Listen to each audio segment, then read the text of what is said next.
Mind down, Stevie-Yana, mind down, Stevie-Yana. I wanna see you mind down. Grab your pick, then mine them ors up. Mine it up, then head back to your house on my crap. Hey guys, what is up? My name is Jericho and I'm back here with another video. Today is another update on the whole YouTube situation. As you can see, I've custom made this hat here. And I'm going to be wearing it in my videos because I think it's relevant. Make YouTube great again. I think we need to do it. Yeah, so so basically, I literally the day after I uploaded my COPPA video, more information came out on it, so I figured, you know what, I'm gonna make another one. But this one is a bit different. As you can tell, you can actually see my face. So YouTube actually gave us some more information as well as COPPA, so I'm gonna be going over that with you guys. I'm gonna show it on the screen so you guys can see it, and I guess we'll get right into it. So here's the little page here of YouTube information. So this is on the YouTube creators channel. You can literally just search the channel and then go to the community tab, and it's all here. They put a little comment down here. There's other comments. Apparently YouTube puts updates on here. I never knew that until like today, so apparently that's a thing. We've seen a lot of, so what they're saying is they've seen a lot of questions around what exactly is made for kids content. If your content is directed to children, and if your content is directed to children, so they hear us, guys. YouTube hears us. They are aware of our concerns. Today the FTC has released more information to help YouTube creators decide if their content is made for kids or not. So here's a link to the FTC's page, but I'll do that after this. So I'm gonna go over what YouTube said first, and then I'll go to that one. What if children watch? So here are some important pieces we wanted to highlight. What if children watch your video? What if children watch your video, but it's not meant to be targeted for kids? According to the FTC, your content is not considered directed to children just because some children may see it. That right there gives me some hope. That gives me some faith right there. Because that's one of the huge things I was worrying about. A huge point I made in my last video was the fact that, you know, if kids watch my videos, that doesn't mean that it is for kids. And here they are coming out with the information. So that's good. It's very good.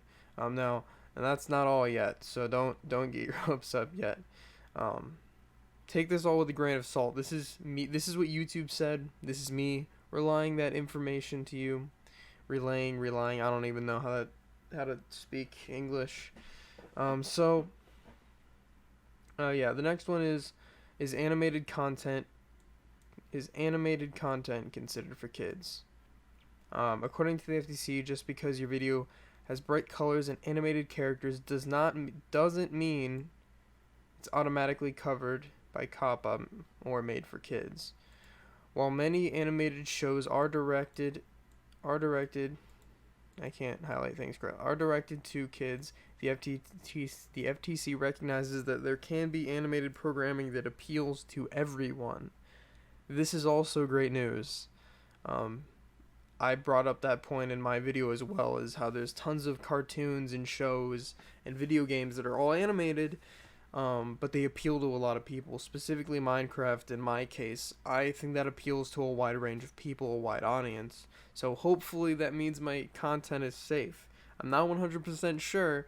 I won't know until January, but I'm fingers crossed, hoping that means my content is safe. It might help to consider how others view your content and content similar to yours.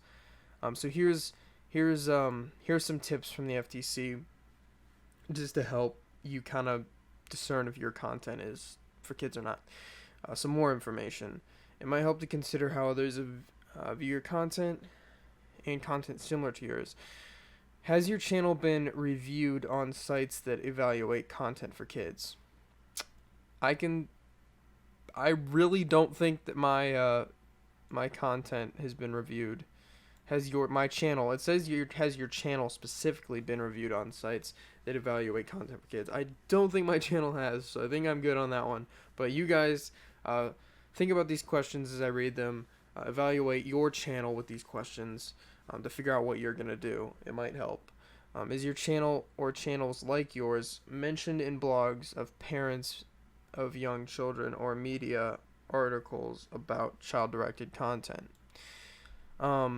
I'm sure that somewhere Minecraft is mentioned in things about for kids, but at the same point, I think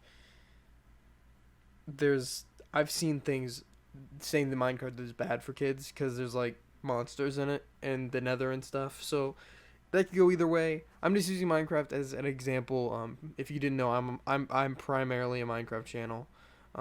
But anyway, that's another topic. I was just using that as an example. So I'm kind of going through this for my channel as well, and I hope you guys will go through it with yours. Have you surveyed your users, or is there other empirical evidence about your age, the age of your audience? So this is like, have you asked your audience if they are under or over 13? That's maybe something you want to do. But I would say to be careful because depending on what the results are, the FTC could see that and use it against you. So you might want to do a poll on your channel. Some channels can do that, but I'd probably say don't do that. Maybe like say something in a video and like link it to a Twitter poll. I might do something like that, but I don't know if how well it will work. But just kind of see what you can find out from your YouTube analytics. I personally, from what I found of mine, is most of my audience is older, and even young adults, some. So just like kind of seeing what the analytics say, and maybe if you know people that watch your content, ask them, and things like that. I assume if you know them, you know how old they are, but I don't know you do you. This is like, think about all these things with your content. All right, so be sure to read the full update on the FTC website. Now, we're going to go over to the FTC website. There's literally a ton of information here. I'm not going to read everything because you guys can read it yourself. I'll put links in the description. So this is kind of just like recapping what happened, how the settlement with YouTube, how they sued YouTube and all that.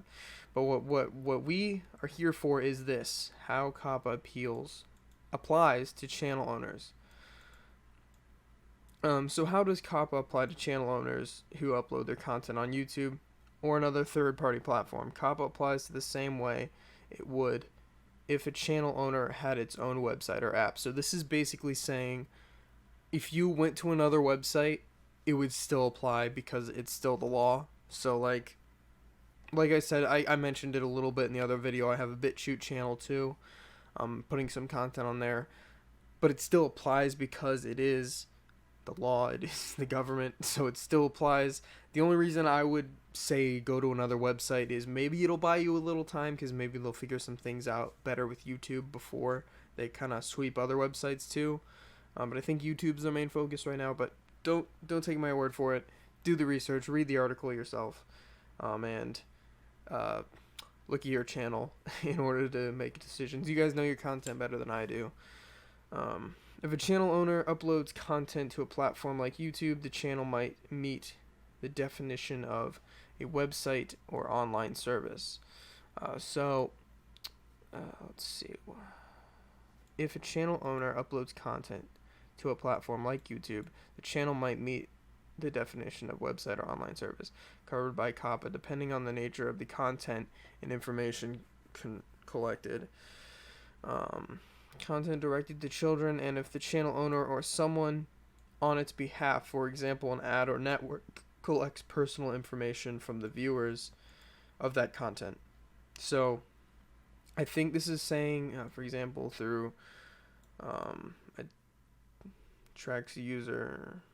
So I think what this is kind of saying is if the content creator themselves or maybe advertisers are trying to get like information on kids, then it's for kids or something like that. I think that's what it means. Or then they're under the COPPA law. They have to abide by it.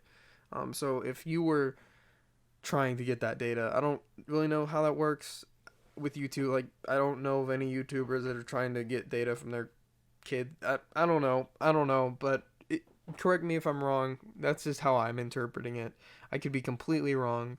Like I said, take everything with a grain of salt from me. Go read it for yourself. Okay, so what was after that? The channel is covered by COPPA. Once COPPA applies, the operator must provide notice, verification, parental consent, and meet COPPA's other requirements. So let's just continue that. So this is another one that we want to talk about. How channel owners can determine if their content is directed to children. Under COPPA, there is no one-size-fits-all answer. That is very true. Definitely keep that in mind, because every video on YouTube is different. Every type of content's different. It might be similar, but it's different. It's not one size fits all. There's not an answer for that. And not a one size fits all answer about what makes a site directed to children, but we can offer some guidance. To be clear, your content isn't considered directed to children just because some children may see it. That is what YouTube said. That's great. That's great to hear. Thank goodness. However, if your intended audience is under 13, you are covered by COPPA and have to honor the rules and requirements. So, again, if you're literally making content for kids, I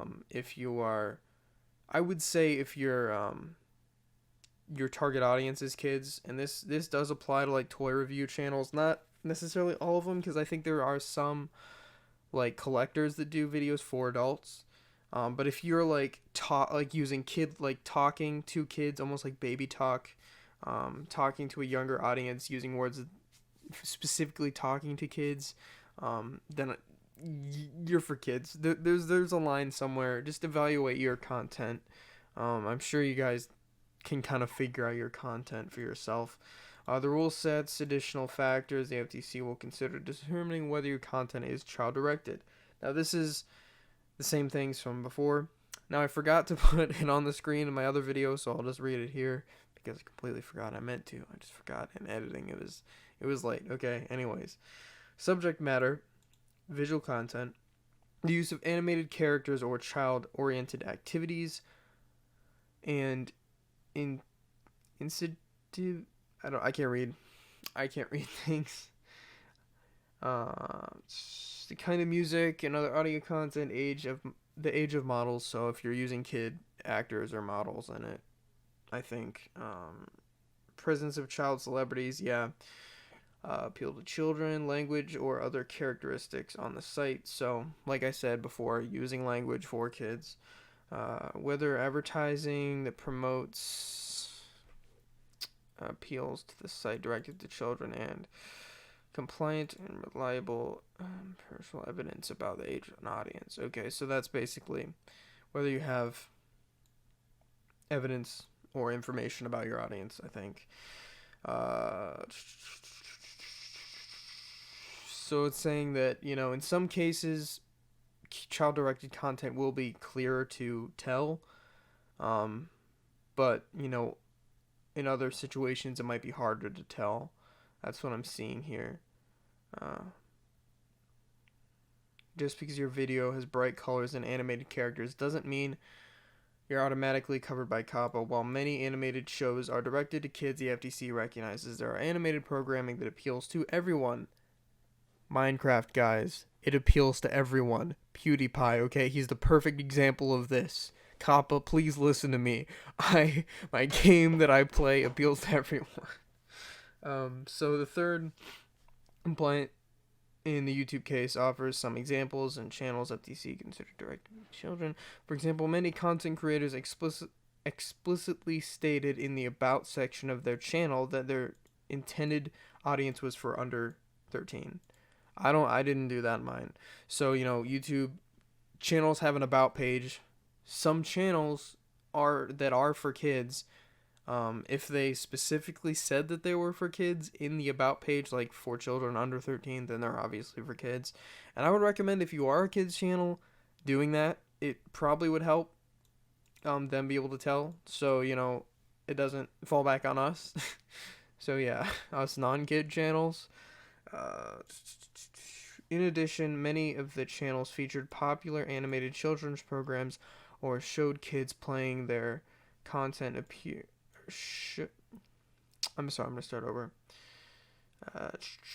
In addition, many of the channels featured popular animated characters, programs, or showed kids playing with toys or participating in other child-oriented activities. If there's kids playing with toys in your video, or if it's like a popular kids show, then you're probably they're probably gonna say you're for kids. Finally, if you've applied the factors listed in the COPPA rule and still wonder if your content is directed to children, it might help to consider how others view your content and content similar to yours. So, like, if you're making a certain type of content, say you're doing videos on a game and you're not sure that if it's for kids or not, look at other channels of that same game and see how, or even like ask people that like maybe adults, ask them if they would assume that that's for kids. Now, a lot of them might, but like maybe ask people in their 20s, like the younger crowd, but like still the older, just ask people, see what they think, and look at other people's channels playing the same game and try and look at it from a different perspective and see maybe if you think it's for kids or not. That might help. And then here we go. We got the penalties. So we're gonna go into the information. So now, before I read this here, what I heard, and I need to find the source. I'm gonna find it and I'll put it in the description.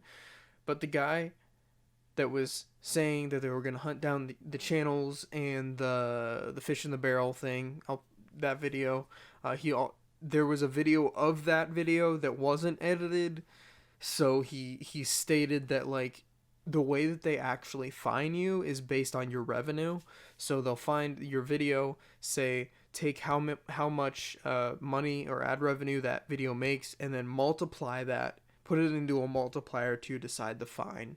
So in most cases, it's probably not going to be $42,000, maybe for the bigger YouTubers, but someone smaller, you're probably going to be okay.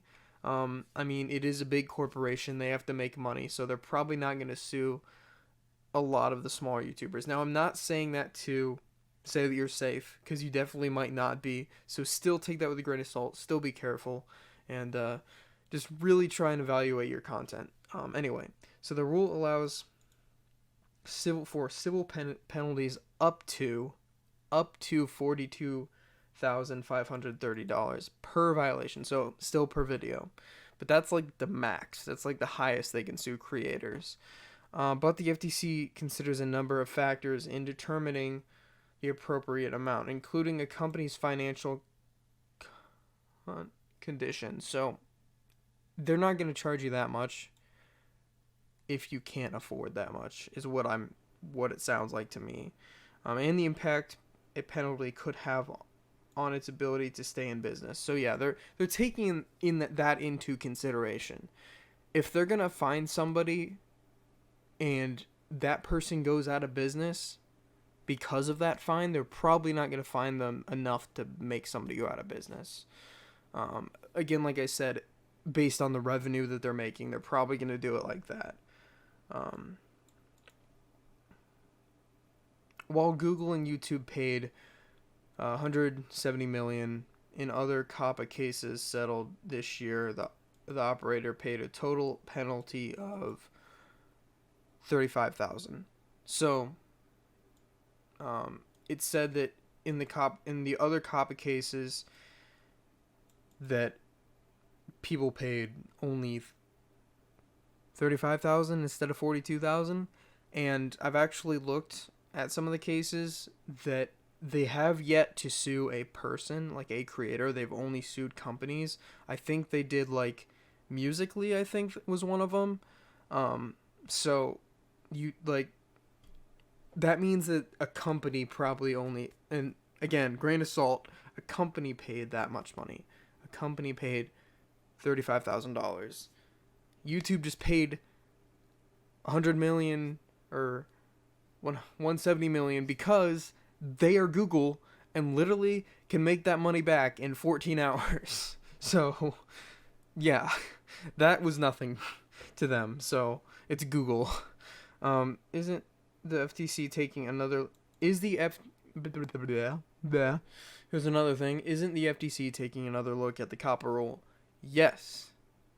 Again, see? They are hearing us, guys. They are hearing us. They are seeing the concern, and they are working on it. The FTC is currently evaluating the rule in light of rapid changes in technology. So they do realize that the rule, seems outdated. So they're trying to keep it up to date. If you would like to comment on the effectiveness of COPPA rule and whatever changes are needed, the FTC has extended the comment deadline to December 19th. Again, last video I mentioned it. Go write a comment to them. A well thought out comment. A nice comment. Because if you're just going to scream at them and be mad, they're just going to shut you out. They're not going to take the time of day to read it. But if you write out a well thought out comment with genuine concerns and maybe genuine suggestions on what they can do to fix this, I'm sure they'll read it. They said they would try and read as many as they can. So please go do that if you haven't already. I've done one. I'm going to leave it down in the description so you guys have kind of an example, at least from what a content creator might write. If you're a viewer, you could kind of change it a little bit. Say maybe you're worried for a certain content creator. Maybe talk about how that content creator has affected your life and how you're worried about what's going to happen to their channel. Something along those lines. Where can channel owners go for more information? Will help most channel owners determine if their content is directed for children. You're still unsure about COPPA applies. Consider connecting to attorney, resulting in COPPA, safe harbor programs, self-regularity groups. So this kind of just, this is saying a list of currently approved safe harbor organizations. So this is kind of just giving you some resources of other websites you can use to get some information. And I think that's about it on here. Again, if you guys want to read a comment, there's actually a link. I think this is the where you leave your comment, I think. So this is one place to it's throwing my video title in there. That's weird. One of my video titles. But so here's where you can leave a comment. You can send it here. And I believe also where it says comment regulations. This is where I left my comment right here. Was on this website. I already left a comment, but I'm not seeing where you leave a comment. But I'll leave a link to that page specifically down in the description. So yeah, I think so that's the updates we have for today. YouTube has given us a little bit more clarity. They are still vague as heck because it's YouTube, but I feel a little better now knowing that the FTC realizes that not everything that kids watch is intended for kids. So that is a huge weight off my shoulders. I'm still gonna be cautious. I'm still gonna try and evaluate my content the best I can. But I don't think they're going to go after really small YouTubers. I think they're going to go after the big ones. Or the ones that are blatantly breaking this rule knowingly. If you're confused, you might have a better chance. Yeah, thank you guys for watching this video. If you want to see some more videos from me, I do Minecraft, I do Gmod, a lot of sandbox games, stuff like that. Check it out, subscribe, hit the notification bell so you can get notified whenever I upload any videos, and most likely I'll probably do another video on the whole COPPA situation, so stay tuned for that. Hit that notification bell so you get notified when I do, and thank you guys for watching. Make sure to be you, be awesome, stay groovy, live large, guys. Jericho Kane out. Hey guys, my name is Jericho Kane, and you just watched my video.